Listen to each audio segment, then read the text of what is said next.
What up, people? It's your boy, Master Judy, out here with another video. So, forgive me for being very sporadic with my videos, and for the most part, until I can get myself down, it looks like it will be sporadic.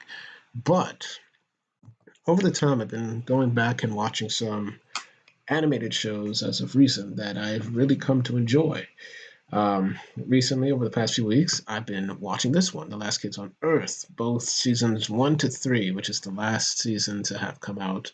They have said that a season 4 will come out, and I'm looking forward to that, but that's not what I'm going to talk about for the most part of this video. Um, the most part I want to do is talk about pretty much how great of a show this is, both from season 1 to 3. Now, The Last Kids on Earth really represents a time when I was a kid, that Saturday morning cartoons was a huge deal for us. You know, you'd be always excited for the next episode next week. You'd be bummed out that you have to wait for the next episode next Saturday. But when it finally came, you were hyped and you were ready, and it was always an event. And while everything in today is mostly, dump the whole season in one go, which, I don't mind. Obviously, it's to promote binge watching, and which is why these seasons take longer to do.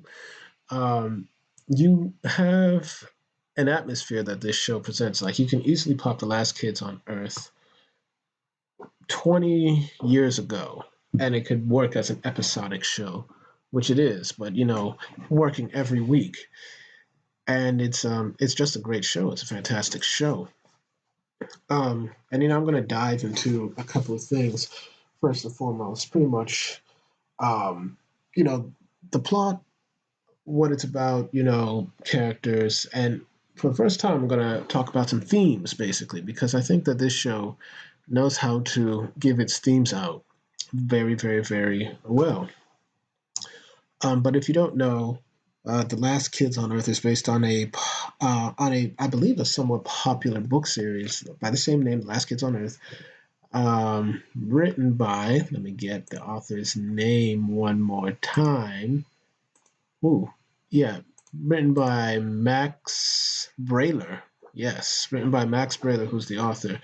I've been watching this show for a while that I think I might want to get into it. But I recommend also you getting the book as well. For a while, adapting anything from a book has been mixed at best. You have successes like, of course, Harry Potter and Lord of the Rings. And then you have complete duds like Aragorn, the Dragon Book, of course, and then most recently the abysmal abomination that was Disney's attempt to make an Artemis Fowl for movie, which we will never speak of. But this particular one fits in the success category. Granted, I've not read the book, but the way that people have responded to this, like the book and like the show, it's clearly done its job well. And, for a simple summary of it, the world has ended, and it's they're in an abandoned town, and you've got Jack and his buddies, Quint, Dirk, and June, pretty much stuck in a post-apocalyptic city, almost world, since they find out later throughout the in the series that it's affected this a zombie apocalypse / monster apocalypse has affected the whole planet. So they're out living a kid's dream, or young teen's dream, pretty much living them out and enjoying life and surviving and going on quests that have been thrust upon them. And it's the storytelling is very good, and there's lightheartedness, and this is something you'd expect. This is something that would also work well Cartoon Network back 20 years ago. And it's a simple plot, it's a simple story, but it keeps you engaged because things happen primarily because of how good the characters are, how one character does not really overshadow the other. All of them are good in their own ways as well. And it's what contributes pretty much to the movement of the story. It keeps you interested because these characters each have their own type of compelling arc as well. Season 1 is actually starts off as like a more or less a movie. how Jack is going about, how he's surviving, and he meets up with his, friends eventually, his crush on June Del Toro, more or less, and doing what he wants to do so he can be like a hero. He's basically, to him, surprisingly enough, this is the best thing to have ever happened to him because, he comes from a foster family. He felt that his foster family didn't really give him a lot of the familial love that you would expect a family to give, so that when this has happened, he's not too broken up about it. But um, that's not to say for the rest of his, friends, pretty much, who do have families, and they're also trying to survive as well. And you see that type of disconnect between the love of family between him and his three friends begins to play out more and more as the show goes on, more or less. But yeah, the season one was a great type of introduction. Was a great type of um, introduction into the whole world. Basically, forgive my stuttering.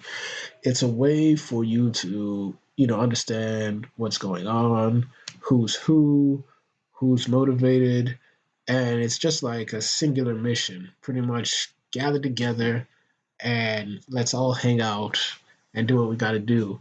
And granted, you can say that, oh, these kids are surviving, are not surviving, as you'd expect, but they do it. And granted, with Jack, it's a little bit more fantastical, along with his best friend Quint. But with Dirk and June, they engage like in the more realistic aspects of survival. Like Dirk, the strongest one there, of course, initially was found by Jack and Quint when he saved them. He was their bully.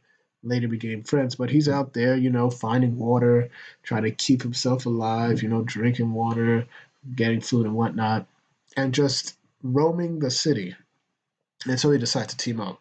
Ju took a more practical approach and hold herself up in the school, basically, where of course she's been living on school lunch and vending machines and whatnot. And she developed a great plan to keep zombies out of her reach. And of course, that when they meet each other, all four of them come together. This is primarily due to Jack's need and desire to be a hero, along with his crush on this girl. And she tells him that point blank, "I'm not like that." But it's clear that she kind of admires him a bit. And there's something going on there. They like every season. There's always a big bad, and so their first big bad is primarily this large monster. Who later has implications of what it's going to be for our main group in the next season, but they all survive, and season two, we'll move into that now. Season one established basically the setting, who our people are, and what they need to do, whereas season two builds on it, expands the world a bit, or the post-apocalyptic world, which is the city that they reside in, a bit, adds more characters to it, and we get to see monsters, and we get to see basically monsters, basically, who have come from another dimension. To these kids before, it was just zombies and large prehistoric animals, but here we have monsters, and then we get a little bit more about what's happening. More intrigue is settled in. They're given stuff like quests. They're given stuff like trying to solve mysteries and everything like that. And we get to see each character do what they're good at and build up on that and grow from it. And granted, the dialogue can be, kind of at times, but this is a kids show, and for the most part, it's better than what a lot of stuff is coming in on. So yeah, it's great stuff. And then we get another villain, Thrall, who plays on our heroes. First you think that he's good, but then he's not, and then he's using them. And this plays into a couple of features with Jack, basically about his character, about who he is, and whatnot. And I'll get into that when I address the characters more or less. And so, we see all these monsters get up, they defeat Thrall, but we get to see that he was the harbinger of another main villain who is pretty much the main villain of the series, Rezok, who is like a demonic entity, a spirit, if you will. And the voice acting and everything with Reznor reminds me a lot of Shendu from Jackie Chan Adventures, which is why once again I really think that this is more or less a callback, a good callback to the Saturday morning cartoons and whatnot. So that's pretty much interesting. Now I just finished watching season 3 uh, yesterday, more or less, and it definitely is its best season. Definitely, each season has gotten better. So you can definitely tell that the showrunners are doing a great job and everything like that. So there's nothing to be ashamed of with in that regard. Um, season 3 really delves in on certain themes. We see conflict that was set up a bit in season 2 between these group of people are now set up in the case. It's now even more set up in this case because they find out that we're not the only ones because they hear a radio broadcast on a derelict radio and they want to fix it up. Jack doesn't like that because he feels like it's going to ruin his perfect world, not knowing that his friends have their own motivations and their own desires and their own hopes that they want to be found and want to be reunited with their families. And we see that we see a back and forth directly with Rezak in an avatar state, which is pretty cool as well. And at the end they do defeat this avatar, which is Winged Beast, and do it. But then again, of course, this sets up for a good season 4 or book 4 as they call it, which has been begging fans pretty much. When are we going to get it? When are we going to get it? Book 3 came out. Um, this I want to say this year. Hold up. Yeah, so it came out more. So it came out. Oh, yeah, it came out last year. Season 3 came out last year in 2020, and so people have been begging for season 4 to come out. There was a special that came out in March. And that was more of these interactive specials where you can have a say in what to do. I never watched that, but it's more or less filler, if I had to say. So it does bear some consequence, but not really a lot of consequence. So people have been waiting for the season 4 because of of how good the show has been. So I want to get into the major themes that this you know of this basically of this show. Obviously, the major theme here, at least to me, or at least the one that this book portrays, is friendship. Friendship. Me, of course, friendship means everything to Jack, especially in this show. But we see that um, it starts to really mean a lot to somebody like Quint, who's best friends with Jack, and he values their friendship as well as bringing in others, as well as now having his bully Dirk be a friend, and Dirk also realizing that, hey, I love my friendship with everybody as well. And June, who has always been, I can do it on my own, realizing that, it's good to have friends, and it definitely does that as well. Another theme here that I think is um, very much expressed in these kids is the theme of loss, basically. To Jack, loss to him is more like, oh, it's a new beginning. Excuse me, it's like a new beginning for me. I can move forward and do whatever I want with my new family. But to somebody like June, especially, who since you see her in the beginning of the series, she wants to be with her mother and father. She misses them. In season 2, when she goes back to her old house, she realizes what she's lost and she doesn't want to lose her house, which eventually crumbles, and explains to them that I want to see my family, that they're going to find me, and we're going to be together. That's why I want to keep everything together in this house intact and everything like that. And we see that Quint, interestingly enough, he initially doesn't process the apocalypse as a loss per se. He believes that his parents are fine and they'll eventually come. And as we see in the beginning of this show, as the show progresses, he realizes that, yeah, I miss my family too. And, I can't take it anymore. And it starts to get to him as well. You don't see that much with Dirk. Dirk is kind of, he's processing as, he's a kind of, I'll take things as they come kind of guy. Um, as we move forward, another theme that I felt was really, really, handled in was, that of, being a hero, basically, and teamwork. We see that in the case of Jack and June, they're very, very much similar in the sense that they both, while Jack does value teamwork and friendship, he will not hesitate to do things on his own. Same thing with June. And we see that when they do things on their own, they tend to realize that, oh, I need my friends, I need teamwork. We got to do things together. And I think that's, of course, a great message for kids to have, to work together to accomplish a goal that is hard to accomplish without others. So that's also very good. Um, I would like to say that, and tell me in the comments if you'd like me to give my opinions on the rest of the characters. But with the character of Jack, I think that you get to see how he is as a person. While he's excited for the apocalypse, as much as a kid can be, he's still a kid, and you get to see his character and how he processes certain things.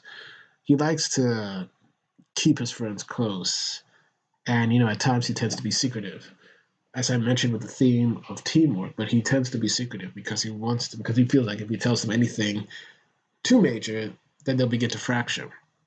And there's a level of trust that you can claim that he doesn't really have for his friends that he should have. He's a very emotionally clinging person.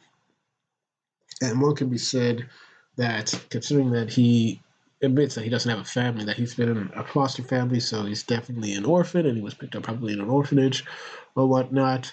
We see that he easily attaches himself to many, many things. Like, for example, he attaches himself to his friends. Like, he needs them to continue moving on, and it gets very unhealthy as well.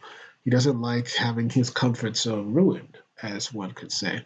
The same thing when he sees Thrall. He almost projects, like, a certain father figure in him, that Thrall trains him and everything like that, and that when he's betrayed, it fails and he starts crumbling apart, and then eventually he has his friends to fall back on.